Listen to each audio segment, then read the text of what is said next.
stunts soon. No, I think we all do stunts. Yeah. But there's certain things that are like, he might die, so I'm like, you can do that one. And one more question, what does it mean to be a woman in film? It means it's really hard.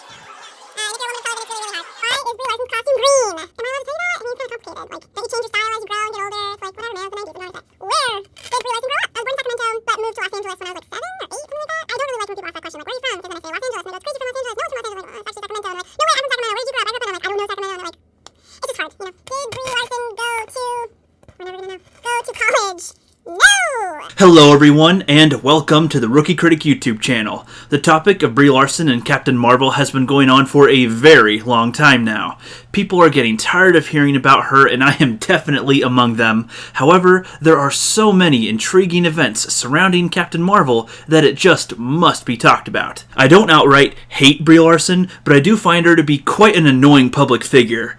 I don't normally look into what all my favorite actors are doing outside of their movies, but when leading up to the release of their films on talk shows and in interviews, they're usually, tolerable and genuine. With Brie Larson and the stuff that she has said, I think that there would have been plenty of videos made about her anyway, as that is what happens when you cover pop culture on YouTube, but the reason she has generated so much attention is due to the actions of others. Think of this video as a recap of events leading up to now. Let's start off by going back to when the first Captain Marvel trailer was released. Keep in mind that she is joining a franchise that has been built for over a decade. Many people thought that she looked very wooden and lacked emotion in the trailer. From what I can remember, this was the first nail in the coffin for Captain Marvel, but not simply because she wasn't smiling, but because of the reactions people had over the people that didn't like her emotionless face.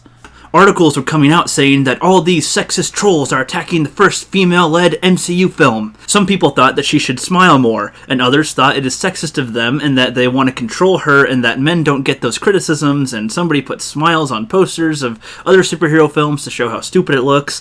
And as far as smiling goes, they might have a point that smiling wouldn't improve her likability, but the better criticism would be the lack of emotion on her face, as to where in the other films the men and women expressed their emotions pretty well. The Smile event was the first time they really tried to label people with criticisms as trolls.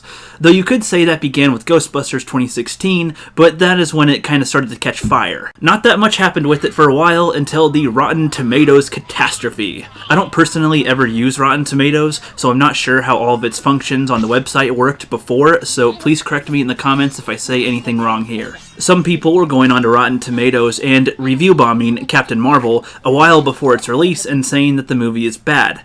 I don't know if that specific feature was possible, but from what other YouTubers were saying was that the audience want to see score was low, so they removed that feature. People were saying that they don't want to see it, and then they were accused of review bombing and being trolls, and Rotten Tomatoes removed the feature to combat them. The New York Times says that these people try to manipulate the scores and that that's not a good thing. Yet I highly doubt that Rotten Tomatoes would remove any positive trolls just giving positive ratings before the movie is released, when that would also be manipulating the score and also be bad.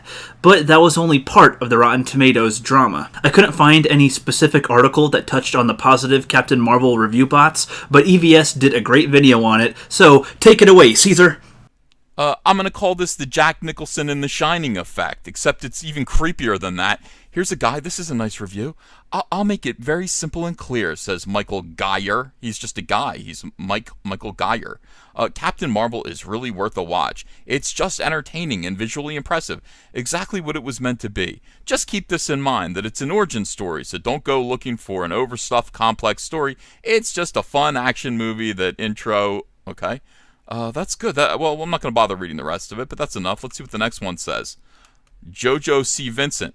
I'll make it very simple and clear. Captain Marvel is really worth a little deja vu hitting me here. Little deja vu. I'll make it very simple and clear. I'll make it very simple and clear. That's weird. Let's go on to the next page.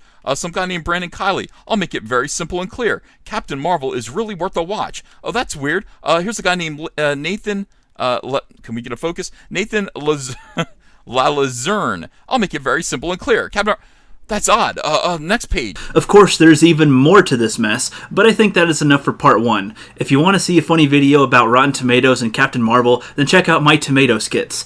Let me know how you feel about this Brie Larson and Captain Marvel stuff down in the comments. I will continue to recap in part 2. Thank you for watching, and have a fantastic rest of your day, everybody.